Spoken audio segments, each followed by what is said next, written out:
Good morning. Welcome to TMI Socials, where you get all of the full gist, the drama, the twists, and so much more right here on the street of socials. I am Anuoluwapo Stevens, your social media guide.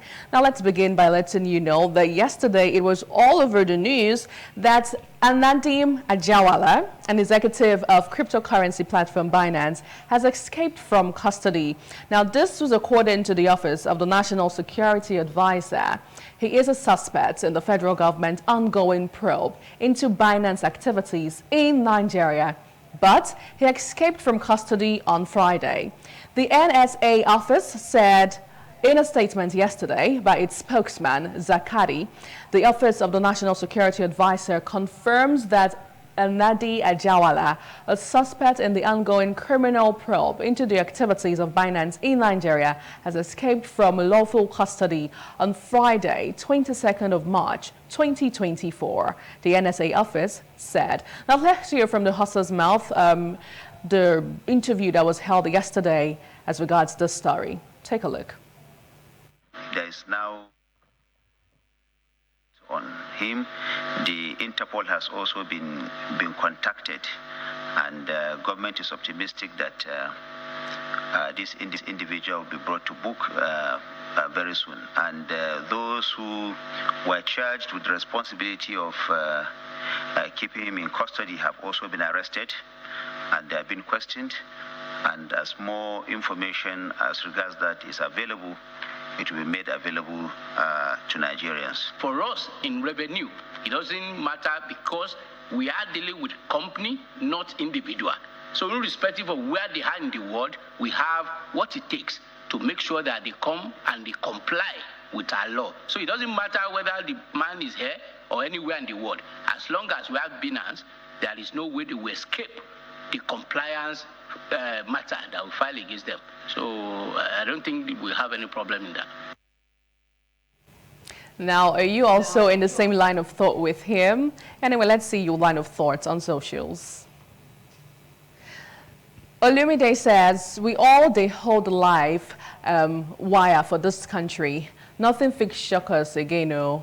Okay, so you're not shocked by this one. And then Akachuku says, serious manhunt without serious action against the custodians of the detention cell where he escaped is a waste of time and energy. That's what John is saying this morning. On the story still, he was allowed to go pray in a mosque when he could. At his detention, he escaped with Kenyan passport, and that wasn't with him when he was arrested. Got to the airport, waited, boarded a plane out. All of this happened last Friday, but made public now. Murphy is, narrating everything that happened as regards the story. Moving over to another reaction still. Let us see. Okay, now this one says, manhunt should also be launched upon the people that facilitated the escape. Otherwise, who showed him the way to the airport? Come on now, I don't think he's a kid though. Now, I'm not trying to justify his action, but I want to believe that Interpol and every other, authority hands are on deck right now as regards the story. So yesterday also in the news, some kind of like unconfirmed stories at this point, as it was in the news on social media that the Nigerian National Petroleum Company Limited, NNPCL, has decided to crash the depot price of the premium motor spirits, PMS, otherwise known as Petrol, from, now guess what, from 640 Naira per litre to 630 Naira per litre. How did you take this on socials? Take a look. This guy says, Chai, this much caption on top 10 Naira difference.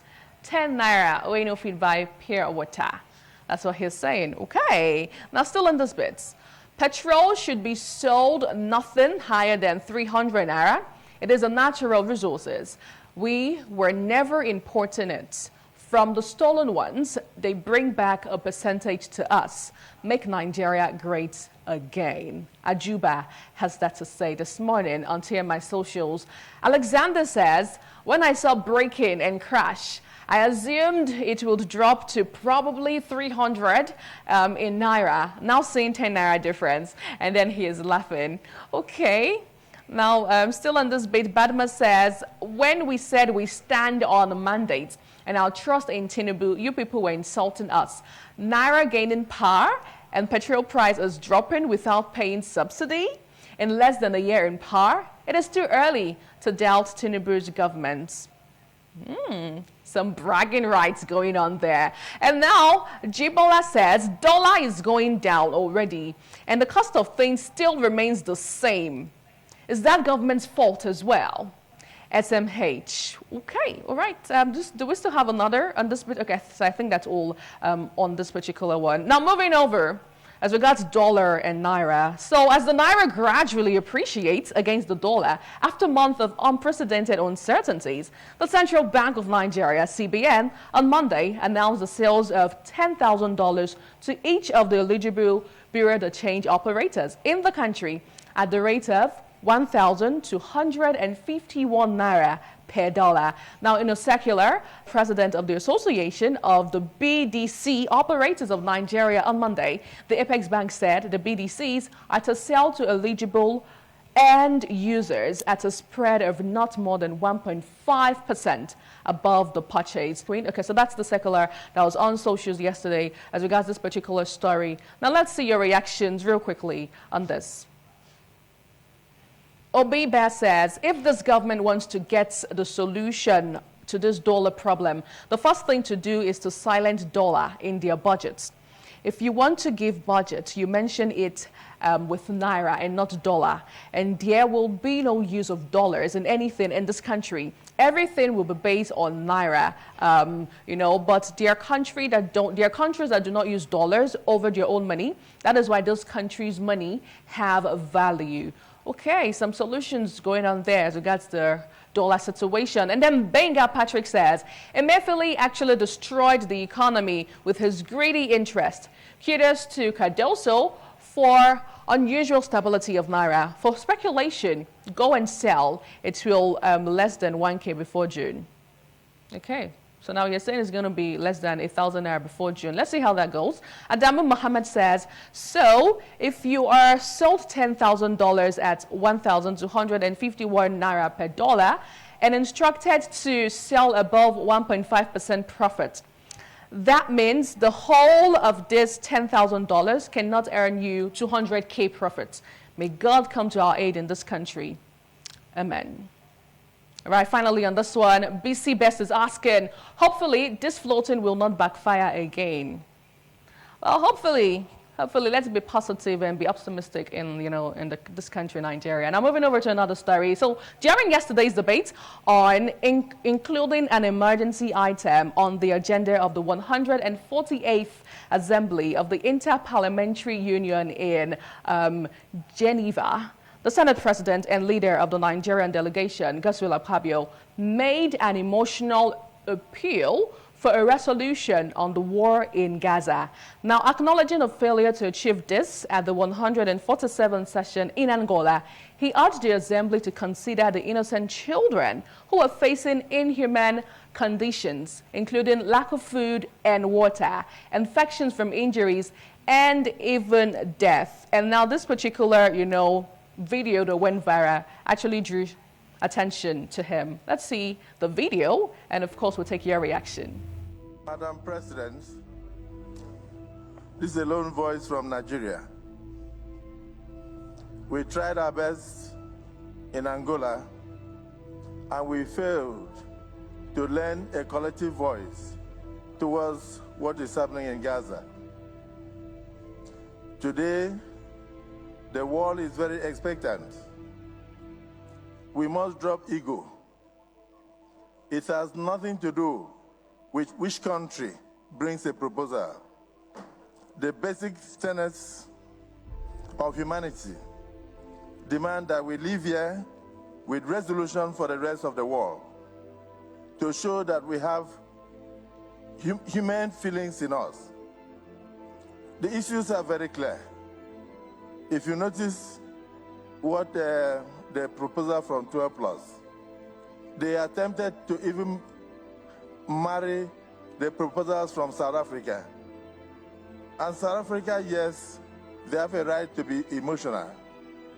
But we have children who are even as we are talking now. We have people who cannot see water to drink, even as we are talking now. We have those who are going to... Now that's Godswill Akpabio, you're doing the Lord's work, you know, at the meeting there. How did you react to this? Let's see. Dara Simi says, if we are being realistic, what happens in places like Gaza shouldn't be just their business. This affects us as a nation, and by pushing for peace, definitely, we are looking out for ourselves too. You should know all of this are all connected. That's what this one says. Okay, still on this bit. So you prefer he talks about kidnapping for ransom in Nigeria instead of seeking ceasefire in Gaza? As an international parley like this, make una they try using that sense now. All right. Moving over to another reaction still. Olaya says, he gave an impressive speech. Awesome representation. So I don't know if you're being sarcastic or you're being real with it, but I mean, Frank says charity doesn't begin at home anymore. That's the question Frank Leon is asking. And on the story still, but sincerely, what happens in Gaza affects us too, fam. It's all connected. By promoting peace there, we are making Nigeria safer too. We can all do better. Absolutely, we can all do better. And it is on that note that I get a wrap up TMI Socials, you know, admonishing you this morning to do better, especially on the suite of social media, because whatever you say may or may not be used against you, but sometimes it gets to be used against you, because we've seen cases where, you know, post tweets and all of the stuff that you get to post, you know, come after you in the future. So all I'm saying is, as you're catching crews, do it wisely. All right. Thank you so much for being here with me. I'll see you on Thursday. And remember to join us again tomorrow on TMI Socials. I am Anwoluwapo Stevens. Do have yourself a great day.